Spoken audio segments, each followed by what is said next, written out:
Estamos de regreso aquí en Amanecer Minero y ya estamos conectados con José Luis Tapia, él es economista.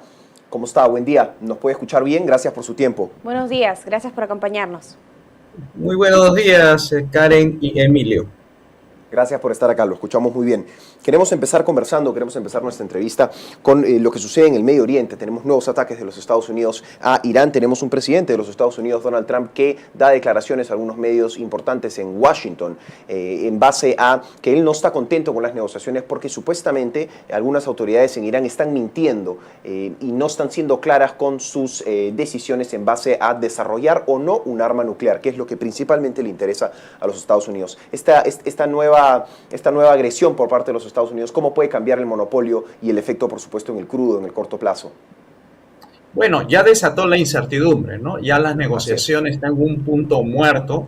Básicamente, con eso el mercado está revelando cuáles van a ser, digamos, de aquí para adelante los precios. Los precios ya ahora el petróleo está en $76, lo cual va a significar de que las bolsas van a ir moviéndose hacia abajo, es decir, toda la previsión que había de que el dólar iba a subir y que el petróleo iba a bajar y todo eso, creo que va a estar en un punto ya de retorno. Ahora vamos a tener que proyectar todo eso hacia el Perú y ver de qué manera nos va a afectar. Ya es conocido, como siempre, de que cada vez que sube el precio del petróleo, aquí ya empieza a especularse sobre los precios de la gasolina para comenzar. Y los grifos tendrán que actualizar sus precios, ya no estaremos con los 22 soles ahorita, sino que vamos a hablar ya de 25, 26. Y seguramente el gobierno va a empezar a mirar esto a través de este fondo de compensación o de estabilización de precios. O sea que la cosa se ha puesto color de hormiga, si es que esto se va a mantener así, ¿no? Como dicen, ya no le interesa a Trump seguir negociando. Ahorita se están reuniendo en la OTAN para ver lo que se supone tiene que hacer la OTAN, apoyar al aliado Estados Unidos. Y entonces va a tener que desatarse todo un escenario geopolítico y geoeconómico, ¿no? Que va a tener repercusiones en Europa y también acá en el Perú. Bueno, lamentablemente vemos que se complica la situación en Medio Oriente. Estábamos en este plazo de 60 días en donde se estaban revisando estos 14 puntos que estaban sobre la mesa en el caso de Estados Unidos e Irán. Vemos que hay complicaciones para continuar con el diálogo, pero con su venia quisiéramos escuchar precisamente cuáles fueron las palabras del presidente de los Estados Unidos, Donald Trump, sobre el asunto. Escuchemos. Is the ceasefire done? Is the MOU dead? It's a very interesting question. To me, I think it's over. I don't want to deal with them anymore. They're scum. You know what scum is? They're scum. They're sick people. They're led by sick people. And they're vicious, violent people. And if they had a nuclear weapon, they'd use it. As far as I'm concerned, it's over. I'll speak to our negotiators. They want to negotiate. They're good people. Steve Witkoff, Jared Kushner, but they have to come back to me. As far as I'm concerned, it's just a waste of time dealing with them. They're liars. We make a deal, and if I make a deal with him, we have a deal, and he goes out, he talks. We make a deal. Everyone's agreed. No nuclear weapon. We make a deal. They go outside, talk to the press. They say, we never even talked about it. There's something wrong with them. They're cuckoo. As far as I'm concerned, it's over. Bueno, siempre hemos escuchado dos versiones de lo que está sucediendo en este conflicto. Por un lado, al presidente de los Estados Unidos, Donald Trump, y por otro, en la prensa de Irán. Pero lo cierto es que este conflicto hace que el petróleo suba más de un 6% luego de estos nuevos ataques entre ambos países y la repercusión ahora a nivel internacional va a ser bastante fuerte. Quisiéramos comentar con usted cómo ahora el presidente de los Estados Unidos vuelve a imponer sanciones petroleras tras los ataques de Irán y cuáles van a ser, por supuesto, las consecuencias a nivel internacional.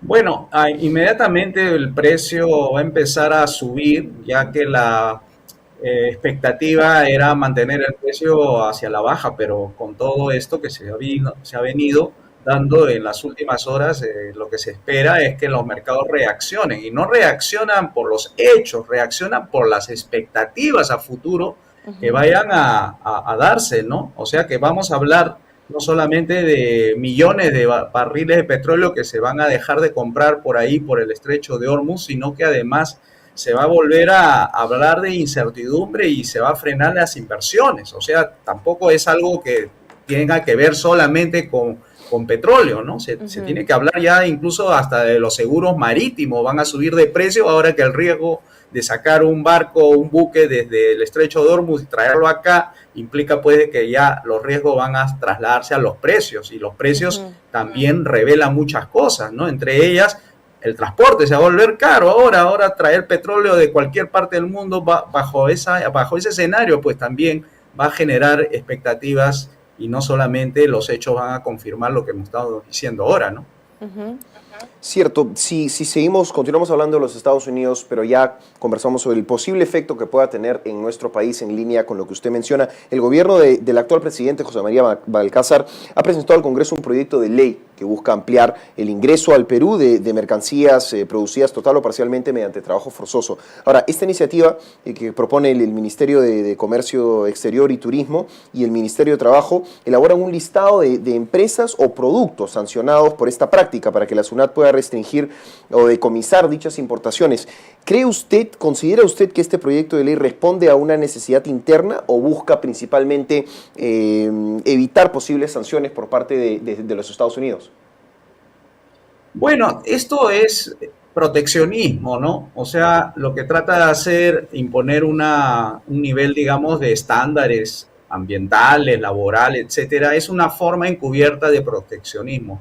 Yo creo que están pagando los platos rotos tanto los que hacen estas importaciones o sea, traer desde Estados Unidos, desde el Perú para abrir el mercado y considerar esos artículos como, digamos, negativos. Es una forma de evitar la competencia en los Estados Unidos de los productos peruanos. Ahora, sabemos que hay reglas de juego, ¿no es cierto? No se puede permitir este tipo digamos, desde Estados Unidos importar productos bajo ese nivel de desprotección laboral. Pero, como vuelvo a repetir, o sea, aquí hay un tema de proteccionismo porque están pagando justos y pecadores. No todos los productos son de esa magnitud. Entonces, incluso considerar a los productos peruanos de manera muy abierta, libre, para poder sancionarlo, eso pues no ayuda en nada. Y por supuesto las reglas de juego vuelven a moverse, ¿no? Todo parecía estar estable y ahora que se pone este tipo de reglas, nuevas reglas, digamos, entorpece, ¿no? Todo lo que refiere a comercio internacional requiere reglas estables, no solamente en el Perú, también en el mundo y en el comercio principalmente, ¿no? Ahora, esta propuesta, hay que decirlo, surge en medio de un contexto delicado, porque Estados Unidos recientemente ha incluido nuestro país, a Perú, dentro de una investigación que abarca 60 días, 60 países, por presuntas deficiencias en la lucha contra el trabajo forzoso, ¿no? ¿Cómo podría afectar, en todo caso, esta investigación en las exportaciones peruanas, pero también en la confianza que podemos proveer a los inversionistas? Bueno, de todas maneras van a disminuir algunas exportaciones que se verán afectadas, ¿no? Entonces esto, de hecho, va a generar mala prensa, digamos así, para los productos peruanos.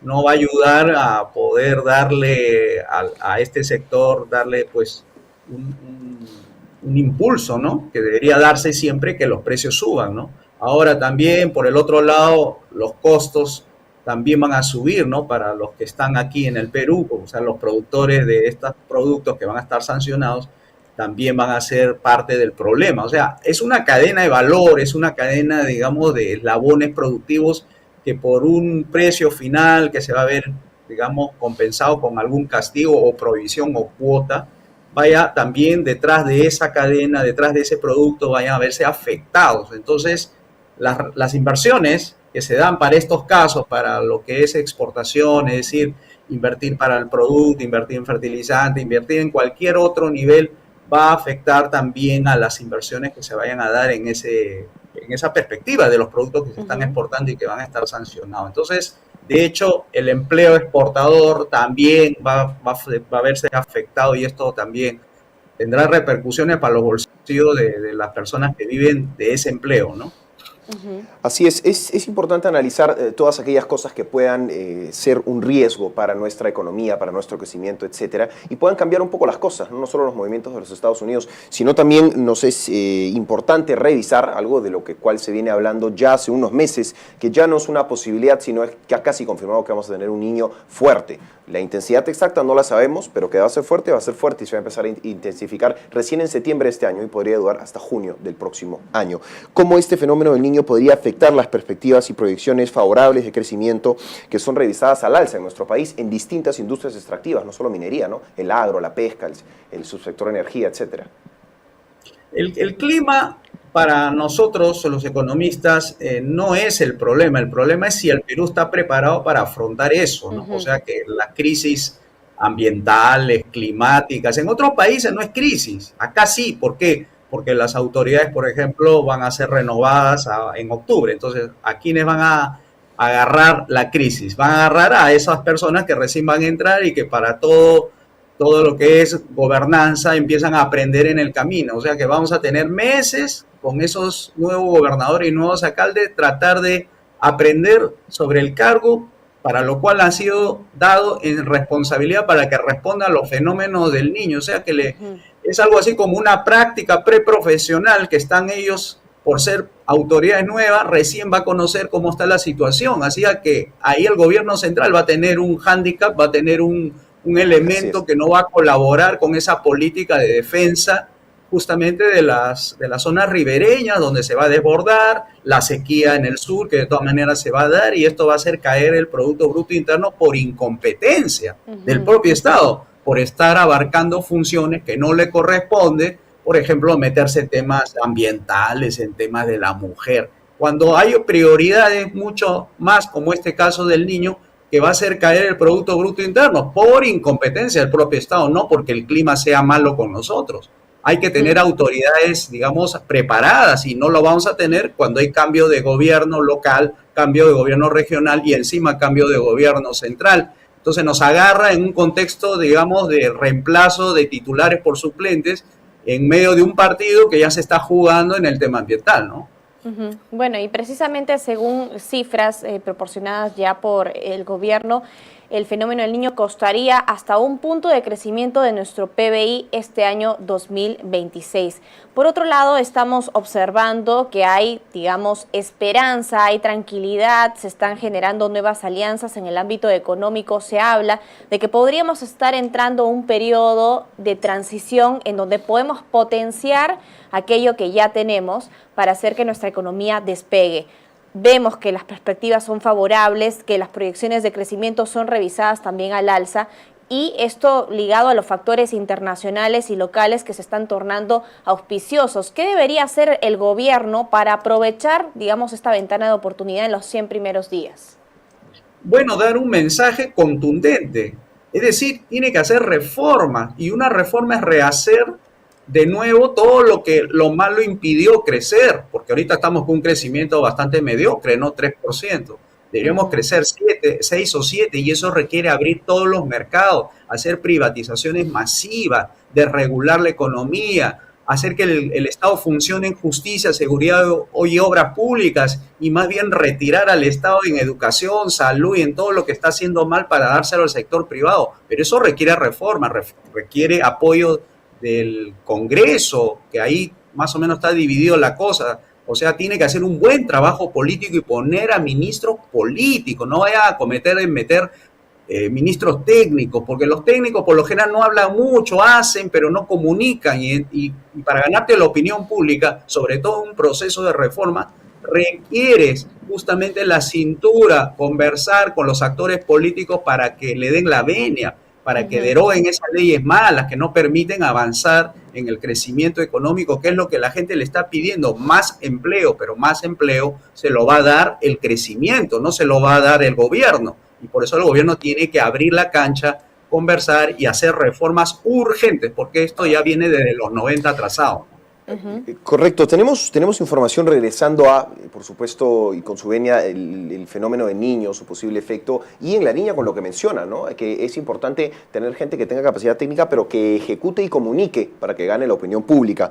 El gobierno va a destinar más de 4.200 millones de soles para prevenir desastres para el fenómeno del niño. Conversábamos con algunos analistas la semana pasada y esta cifra no les parece suficiente. ¿Cómo lo ve usted? Miren, 4.200 es insuficiente, pero el dinero está sobrando por el otro lado, 100.000 millones de soles de superávit por no haber ejecutado los alcaldes, quienes han tenido dinero y no lo han sabido aplicar. O sea, ¿de qué déficit fiscal estamos hablando? Estamos hablando de que hay 100.000 millones que no se han ejecutado. Bueno, esos 100.000 millones tienen que pasar inmediatamente a las partidas presupuestarias, sobre todo para estos fenómenos climáticos, donde se va a necesitar grandes reconstrucción, ya ni siquiera construcción, porque ya el desastre se viene encima y no se van a poner a construir represas, y las represas toman años en hacerla, así que van a tener que de nuevo volver a hacer lo que ya hicieron hace años, y seguramente muchos de las obras de reconstrucción, esa autoridad que se le denominó así, reconstrucción con cambio, ha dejado de hacer para el caso de los ríos que se han desbordado y bueno, han dejado las obras inconclusas. Entonces, plata hay, gestión es lo que falta y eso va a ser, en la medida de lo posible, que sea reforma del Estado para que haga bien las cosas de aquí para adelante, ¿no? Sí, porque se ha cuestionado bastante, digamos, el gasto en nuestro país, que no se ha, digamos, colocado sobre la mesa cuáles son las prioridades y que de alguna manera estamos invirtiendo mal, observando cuáles son los problemas álgidos en el Perú. Ahora, definitivamente estamos ya frente a un nuevo gobierno que esperemos sea de 5 años, porque la estabilidad política es lo que va a permitir que el país pueda avanzar. Pero ¿cómo ve las fichas que se están presentando, los nombres que se están voceando para dirigir ciertos ministerios del gobierno de Keiko Fujimori? Bueno, casi todos los nombres de los que integran los equipos de transferencia son bastante desconocidos. Uno que otro por ahí serán conocidos. Parecen ser técnicos, ¿no? Parecen no haber estado en política antes. Y eso me preocupa porque tiene que ser un gabinete político, porque tiene a medio Perú en contra de la presidenta. Entonces, si tú quieres gobernar, tienes que gobernar para todos, no gobernar para los que han votado por ti. Y si no tienes políticos, porque político es saber convencer al otro de las medidas que vas a dar, entonces no vas a tener pues un gabinete establecido para hacer una tarea de unificación, porque acá lo que hay que hacer es que el Perú se una, no que esté dividido, así no se puede gobernar. Por más que haya sacado 40.000 votos de diferencia, eso no es gobierno, prácticamente está empatado. Entonces hay que convencer a la otra parte de la necesidad de hacer reformas liberales, haciendo justamente la tarea de los ministros, del equipo también viceministerial, que también es otra parte que a veces no se ve bien, tenerlos y ponerlos a trabajar, pero también en la parte política, porque van a tener que hablar con muchos actores y no solamente los que están en el Congreso. Se vienen las elecciones regionales y municipales y ahí tienes un montón de movimientos regionales que no responden a los intereses de los que se encuentran representados en el Congreso.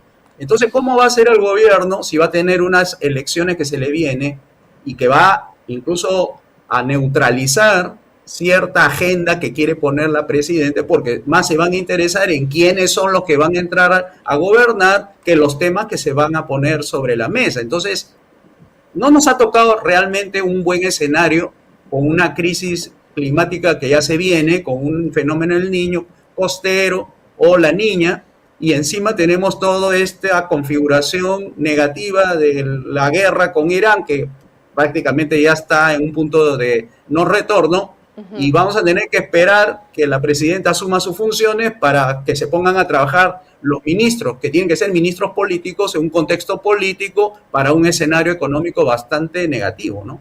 Bueno, Rafael Belaúnde se perfila como el ministro de Energía y Minas en el gobierno de Keiko Fujimori, ¿no? Ya sería uno de los nombres que está sonando bastante fuerte. Él fue ex candidato presidencial también de Libertad Popular y tuvo un cierto rol anteriormente en el gobierno de Vizcarra. Si nosotros nos enfocamos actualmente en lo que necesitamos quitar del camino, el principal obstáculo que tiene la economía en nuestro país y también el sector minero, que es el motor para el Perú también, ¿cuál sería ese obstáculo? Todo lo que sea desregulación, o sea, las regulaciones están ahogando a todos los niveles de emprendimiento, desde la gran empresa que tiene regulaciones ambientales absurdas, hasta la microempresa que sufre de lo que se llama la persecución municipal, que tienen a veces algunas autoridades por quererle sacar dinero a estas personas que quieren emprender. Por los dos lados están siendo atacados la empresa. La empresa privada no debería ser atacada, debería ser más bien un socio para el gobierno, para que abra la cancha y sea un libre mercado genuino, donde se combata no al empresario, sino se combate el crimen, la extorsión, que eso es lo que está generando justamente el desaliento de muchas empresas de seguir invirtiendo en el Perú porque ve que no puede controlar bien la inseguridad. Entonces, el enfoque es cómo hacer que el Estado sea amigo, pero no poniendo unas regulaciones abusivas, sino centrándolo más bien en esas regulaciones políticas para defender la vida, la propiedad y la libertad de todos, incluyendo empresarios, trabajadores y todo eso. Ese es el enfoque sensato para un gobierno que quiere ayudar y además ser servidor, ¿no? No se olviden que el Estado lo contratamos nosotros con nuestros impuestos. Así que no es poca cosa lo que hacemos nosotros en sostener a un gobierno con nuestros impuestos. Por eso demandamos, como todo analista, comentador, incluso de empresarios, de que el Estado haga las cosas de acuerdo a lo que se tiene que hacer, ¿no? Justicia, seguridad y obra pública, y dejen que el mercado sea libre, ¿no? Así es, y sobre todo me quedo con lo que mencionó al inicio, ¿no? El porcentaje de crecimiento. Estamos en un 3% y no hay que quedarnos contentos. Deberíamos estar en un 6, en un 7, y hay que buscar todo lo posible para llegar a esa cifra. Es correcto. Entonces, si 6 o 7 es la meta, bueno, ¿qué hay que hacer? Bueno, hay que abrir los mercados, desregular la economía, volver a las funciones esenciales al gobierno, justicia, seguridad, obras públicas, y ahí tendrás todo el atractivo necesario dentro del continente sudamericano para que vean al Perú como un nuevo Singapur.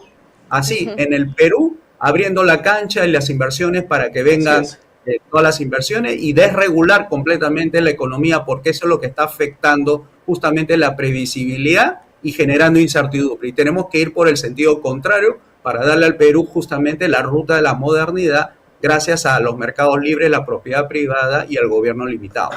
Así es, le agradecemos por su tiempo, sus reflexiones y sus opiniones aquí y por acompañarnos en Amanecer Minero. Que tenga un muy buen día. Buenos días, gracias. Muchas gracias. Bien, conversando con José Luis Tapia, economista, sobre lo que sucede en el Medio Oriente.